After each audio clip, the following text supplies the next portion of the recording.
kita akan mempelajari tentang penilaian saham. Kita lihat dulu ya saham preferen. Saham preferen adalah suatu sekuritas hibrida dengan karakteristik saham biasa dan obligasi. Dikatakan sama dengan saham biasa karena sama-sama tidak memiliki tanggal jatuh tempo, tidak bayar dividen, tidak berarti bangkrut, dividen tidak dipotong pajak. Saham preferen sama dengan obligasi dalam hal jumlah dividen terbatas. Ini ada beberapa karakteristik saham preferen. Sifatnya callable dan convertible. Callable artinya dapat ditarik kembali jika suku bunganya turun. Kalau convertible berarti dapat ditukar berdasarkan kesepakatan pemegang saham menjadi saham biasa. Tagihan terhadap aktiva dan pendapatan. Kalau terhadap aktiva, jika terjadi kebangkrutan, kan biasanya obligasi yang duluan diikuti saham preferen baru saham biasa. Jadi saham preferen ini satu tingkat di atas saham biasa posisinya. Untuk pendapatan juga obligasi dapat duluan, saham preferen kedua, saham biasa terakhir. Berarti obligasi resikonya paling rendah, saham preferen resikonya di tengah, saham biasa resikonya paling tinggi. Kemudian sifatnya kumulatif. Kalau dividen saham yang belum dibayarkan harus diselesaikan sebelum dividen saham biasa diumumkan. Berarti boleh dikatakan lebih enak saham preferen daripada saham biasa. Kemudian persyaratan perlindungan.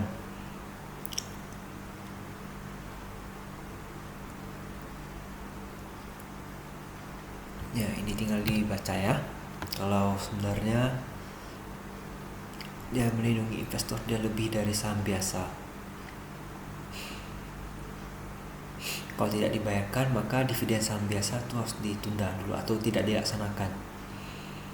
Persyaratan dana pembayaran yang dikumpulkan. Ini disisihkan secara periodik untuk mempensiunkan saham preferennya atau membeli saham di pasar terbuka. Ada beberapa karakteristik lain dari saham preferen yang jarang digunakan.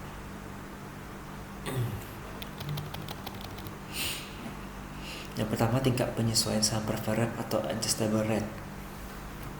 Dia bisa berubah menyesuaikan dengan tingkat bunga. Yang kedua, partisipasi dapat memberikan pengaruh besar terhadap kemampuannya menarik investor dan mengurangi biaya modal bagi perusahaan.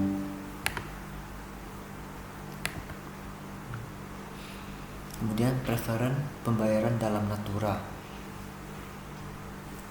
Investor awalnya tidak menerima dividen. Mereka hanya memperoleh tambah saham preferen. Selanjutnya bayar dividen dalam jumlah saham preferen yang lebih banyak. Berarti naturanya dalam bentuk pembayaran dividen, bentuknya saham preferen.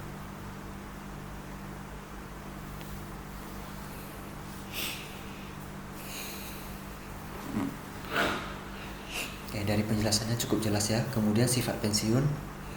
Saham preferen tidak ditentukan jumlah periode jatuh temponya, tapi biasanya ada menetapkan semacam metode pensiun.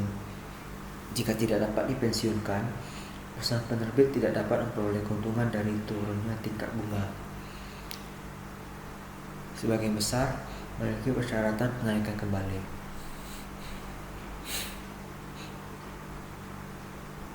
Aspek penarikannya meliputi premi awal di atas nilai pari atau harga penerbitan saham preferen sebesar kurang lebih 10%.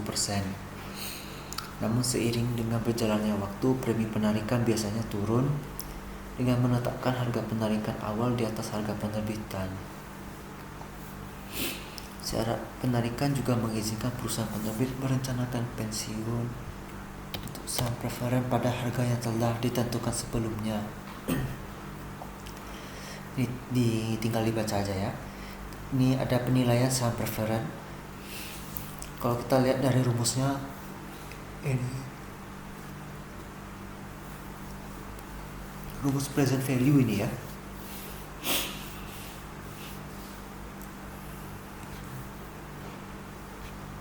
VPS adalah nilai saham preferen, value of preference stock ya. karena dia sifatnya perpetuity karena tidak ada jatuh tempo ya, berarti perpetuitas ya, dia akan berlangsung selamanya, maka bisa dibuat jadi seperti ini. Nah, karena sifat perpetual, maka nilai dividen langsung aja kita bagi dengan tingkat pengembalian disyaratkan. Langsung kita masuk ke contoh. Dividen saham preferen 8,25% pada nilai pari $50. Berarti nilai dividen yang akan didapatkan adalah, coba kita buka kalkulator.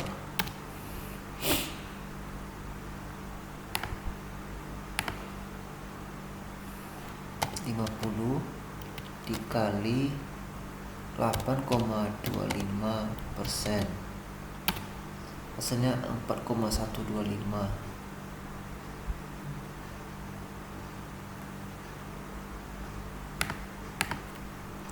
Persen 4,125. Selanjutnya kita bagi dengan 9,5%, sama dengan $43,42. Inilah dia hasilnya ya. Nah, ini kemudian ada saham biasa.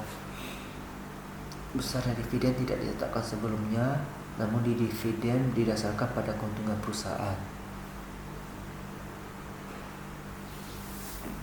Kemudian ada keputusan manajemen untuk membayar atau menahannya. Ini kalau kita mengacu pada RUPS, Rapat Umum Pemegang Saham.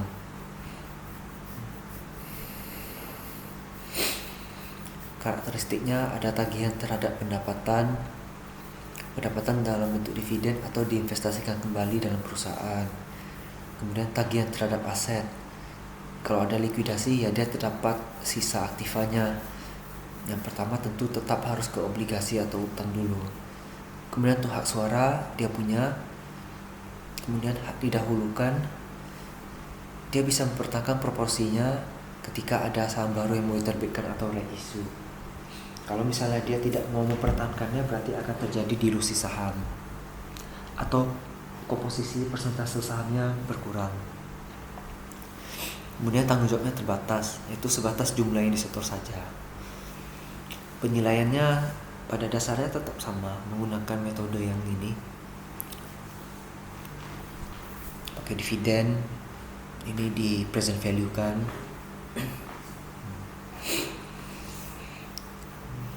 Ini kalau misalnya ada asumsi tidak ada pertumbuhan, berarti dividennya itu aja setiap tahun.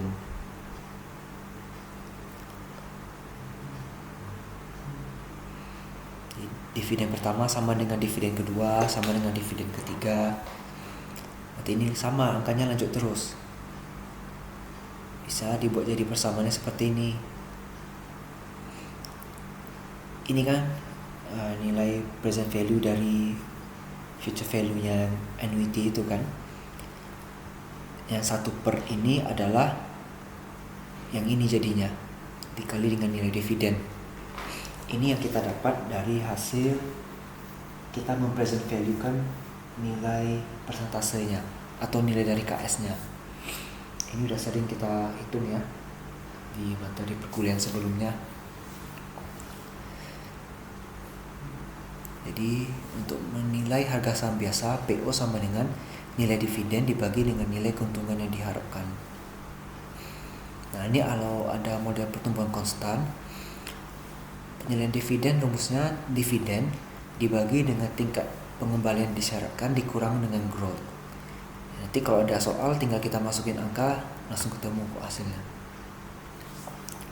Ini kalau metode model pertumbuhan variabel, jadi tingkat pertumbuhannya itu diizinkan untuk berubah, jadi tidak konstan. Ya, ini tahapannya memang cukup rumit ya. Jadi seperti ini. Ini cukup untuk diketahui saja ya, karena memang tingkatannya sangat sulit. Kemudian ada faktor yang mempengaruhi penilaian saham biasa. Ada book value, artinya kan nilai buku. Nilai buku ini artinya total ekuitas dibagi dengan total lembar saham. Kemudian liquidation value. Ini kalau semua aset perusahaan dijual seharga dengan harga pasar, jadinya berapa. Kemudian price earning. Ini untuk mengestimasi harga saham ini sebenarnya mahal atau tidak ya. Itu bisa pakai PER namanya, price earning ratio. Dia caranya harga saham dibagi dengan EPS. Kalau PER-nya makin tinggi berarti makin lama dia balik modalnya. Kemudian yang keempat, decision making and common stock value. Jadi nilai saham biasa ini mempengaruhi pengambilan keputusan manajernya ya. Nah, ini ada contoh saham biasa Metro seharga 2000 tahun lalu. Dividen diharapkan 7%. Untuk jumlah tahun yang tidak ditentukan. Berarti dividen untuk tahun depan adalah dividen sekarang 2000. Oh, istilah tahun lalu ya. Berarti dividen sekarang sama dengan dividen tahun lalu kali 1 tambah growth. 2000 kali 1 tambah 7%. Nilainya adalah 2140. Kalau harga pasar dari saham sekarang adalah 50.000, berarti tingkat pengembalian diharapkan adalah 2140 bagi 50.000 tambah 7%. Tambah 7% kenapa? Karena kan dividennya diharap bertambah. Ada peningkatan. Jadi totalnya 11,28%. Yang kedua, jika tingkat pengembalian disyaratkan 10%. Nah, inilah dia. Berarti dividennya 2140 dibagi 10 kurang 7%. Dapatnya 71333. Haruskah Anda melakukan investasi tersebut? Kesimpulannya, nilai sahamnya itu setelah kita ukur adalah 71.000. Sedangkan nilainya ini. Nilai pasar sekarang ada 50.000. Harganya 50.000, tetapi nilai sebenarnya adalah 71.000. Berarti kan harga sahamnya murah, maka kita bisa kita beli. Makanya itu akan memberikan keuntungan kepada kita jika kita beli sahamnya sekarang. Jadi inilah manfaat melakukan penilaian harga saham. Kita bisa mengetahui apakah harga saham ini jadi lebih murah atau lebih mahal dari harga yang sebenarnya. Ini ada saham harga 5.000, tingkat pertumbuhan konstan 15,5%, dividen 250. Tingkat pengembalian yang diharapkan, berarti dividennya kan 250 dibagi 5.000 harga sahamnya, tambah dengan tingkat pertumbuhan 15,5%, dapatnya 20,5%. Nilai saham jika Anda mensyaratkan 20%, dan haruskah Anda membeli saham tersebut?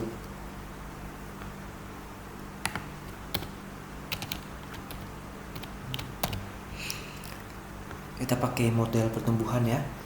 250 kita bagi 20% kurangi 15,5%. Dapatnya 5.500 sekian. Harga sekarang 5.000. Harga yang sebenarnya adalah 5.500. Berarti kita bisa beli saham dengan harga murah. Jadi untung, makanya kita lebih baik dan menguntungkan untuk membeli saham si Sentex TBK ini. Nah, ini ada ringkasan pembelajaran. Ini karakteristik saham preferen. Ini penjelasannya ya tentang saham preferen apa-apa aja.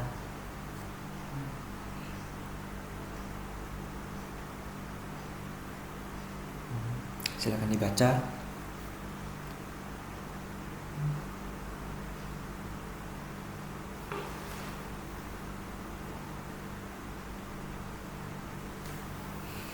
Kemudian ada karakteristik saham biasa dan penjelasannya. Silakan dibaca.